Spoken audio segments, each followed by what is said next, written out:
Hi, ನಾನು ಇವತ್ತು ನಿಮಗೆ ಸೌತೆಕಾಯಿಯ ಸಿಹಿಯಾದ ಪಡ್ಡು ಯಾವ ಥರ ಮಾಡೋದು ಅಂತ ತಿಳಿಸ್ಕೊಡ್ತಾ ಇದ್ದೇನೆ.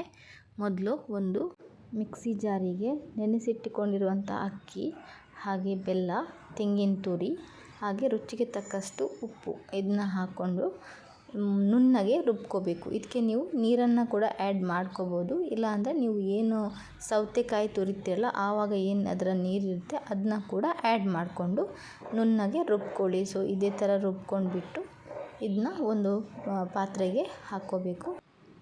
ಇದೇ ಪಾತ್ರೆಗೆ ನೀವು ಸೌತೆಕಾಯಿ ತುರಿದಿಟ್ಕೊಂಡಿರ್ತೀರಲ್ಲ ಅದನ್ನ ಕೂಡ ಆ್ಯಡ್ ಮಾಡಿಕೊಂಡು ನೀಟಾಗಿ ಒಂದ್ಸರಿ ಮಿಕ್ಸ್ ಮಾಡ್ಕೊಳ್ಳಿ. ಇವಾಗ ಹಿಟ್ಟು ರೆಡಿಯಾಗಿದೆ.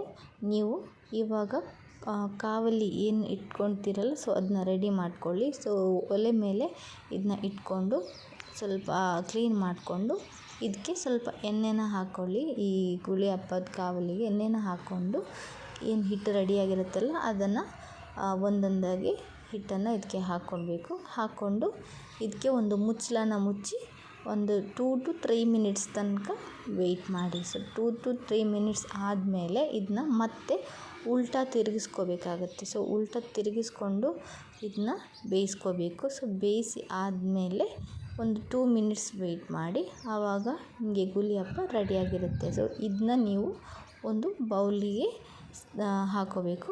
ಇದನ್ನ ಮತ್ತು ನೆಕ್ಸ್ಟ್ ನೀವು ಏನು ಹಿಟ್ಟಿರುತ್ತಲ್ಲ ಅದನ್ನ ಇದೇ ಥರ ಮತ್ತೆ ಪ್ರೊಸೀಜರಲ್ಲಿ ನೀವು ಮಾಡ್ಕೋಬೋದು.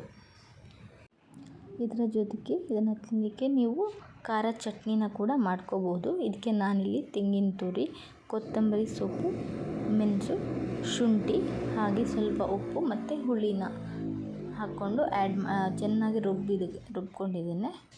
ಸೊ ರುಬ್ಕೊಂಡು ಇದನ್ನ ಒಂದು ಬೌಲಿಗೆ ಹಾಕ್ಕೊಂಡು ಇದು ಇವಾಗ ರೆಡಿಯಾಗಿದೆ.